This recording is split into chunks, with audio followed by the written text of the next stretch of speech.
देखिए, पहले तो माननीय प्रधानमंत्री जी और माननीय मुख्यमंत्री जी के नेतृत्व वाली जो डबल इंजन की सरकार है, उसने इतने सारे जनहित के कार्य किए हैं, कोई लड़ाई में हमारे सामने है ही नहीं। और पहले राउंड की 8 की 8 सीटें हम जीतने जा रहे हैं। क्या फार्मूला अपनाया है?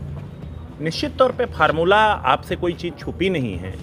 और जिस प्रकार से आम जनमानस माननीय प्रधानमंत्री जी के नेतृत्व के लिए मजबूती से आकर के खड़ा हो गया है, आप जब नीचे जाइए तो अंडर करंट को आपको एहसास होगा कि किस प्रकार से मोदी जी को तीसरी बार प्रधानमंत्री बनाने के लिए आम जनमानस ये चुनाव खुद लड़ रहा है।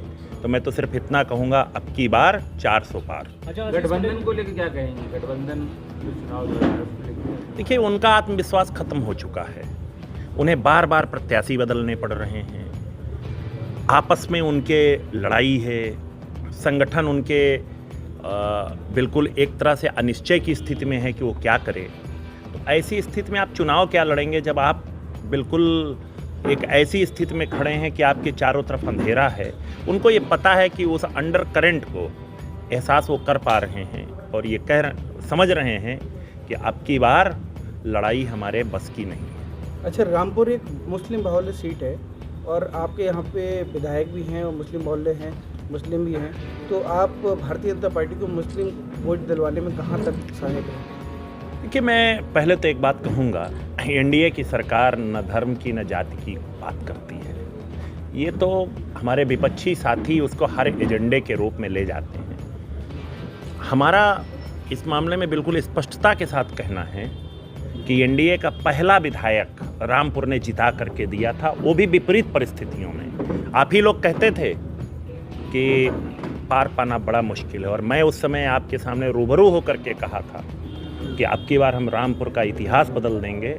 और मैं धन्यवाद देना चाहता हूं अंसारी जी को, हमारे माननीय विधायक जो हैं, इन्होंने जिस प्रकार से वंचित वर्गों का, चाहे वो किसी भी धर्म के हों, वंचित वर्गों के हितों की लड़ाई, उनको मूलभूत सुविधाएं देने का, उनको आवश्यकताओं की पूर्ति करने का जिस प्रकार से ये प्रयास कर रहे हैं, निश्चित तौर पे अब की बार वोट के रूप में रामपुर नया इतिहास लिखने जा रहा है। और आप जब 4 जून को जब नतीजे सामने आएंगे तो आप जब गिनेंगे वोट तो आप कहेंगे ये कैसे हो गया।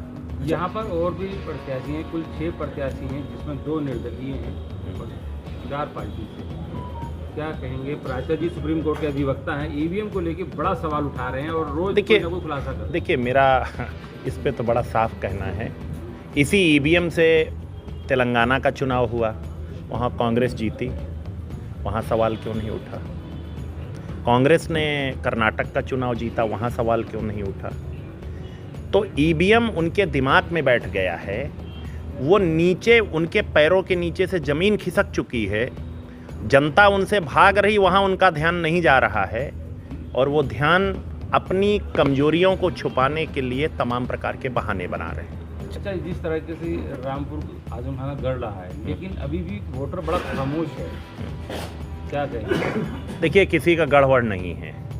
जब आप जनता की सेवा करते हैं तो जनता आपका गढ़ बना देती है। अब जब सेवा से विमुख हो जाते हैं और सिर्फ लॉलीपॉप देते हैं तो कोई गड़बड़ बचता नहीं है। आशीष पटेल जी, भाजपा 400 पार कह रही है इस बार, कितनी उम्मीद लग रही है उत्तर प्रदेश? देखिए, एनडीए 400 पार और एनडीए 400 पार होने जा रहा है, इसमें आपको भ्रम नहीं होना चाहिए। मैंने फिर कहा, एनडीए 400 पार, सब लोग मिलजुल करके लड़ रहे हैं। देखिए, रामपुर में आपने और भारतीय जनता पार्टी ने मिलके आजम खां के किले को नस्तनाबूद कर दिया है। आजम खां इस समय जेल में है, तो अब आगे क्या रहेगा? अब आजम खां, मैंने आपसे थोड़ी देर पहले एक बात कही, जो प्रतिद्वंद सामने आ रहा है उसमें आप क्या कहेंगे? देखिए, मेरा तो बड़ा स्पष्ट मत है, यहाँ पर गढ़ किसी का नहीं होता है और आज के इस लोकतंत्र में राजा वही होता है जो जनता की सेवा करके उसके दिल में अपनी जगह बना लेता है।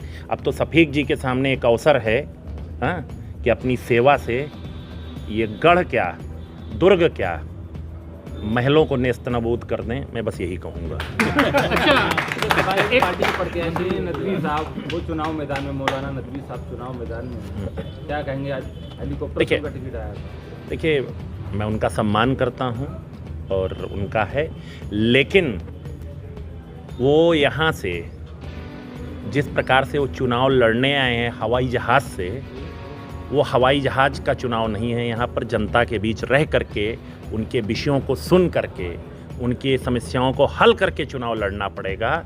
और ये वोट के नतीजे से आपको 4 जून को अपने आप पता चल जाएगा। पटेल साहब, विधानसभा स्वाद टांडा में एक नारा है विधायक जी के लिए, एक अकेला सब पर भारी विधायक शफीक अहमद अंसारी, क्या कहेंगे इस नारे को? मैं इतना कहूँगा, ये तो आपने छोटा नारा बनाया है। मैंने अभी थोड़ी देर पहले कहा आपसे कि इनके ऊपर निर्भर है कि ये गढ़ गढ़ी और महलों को ध्वस्त कैसे करते हैं। शहर की सरकार और जनता को दरकार, दिखाएंगे आपको क्या कहता है वोटर। अब की बार किसकी सरकार?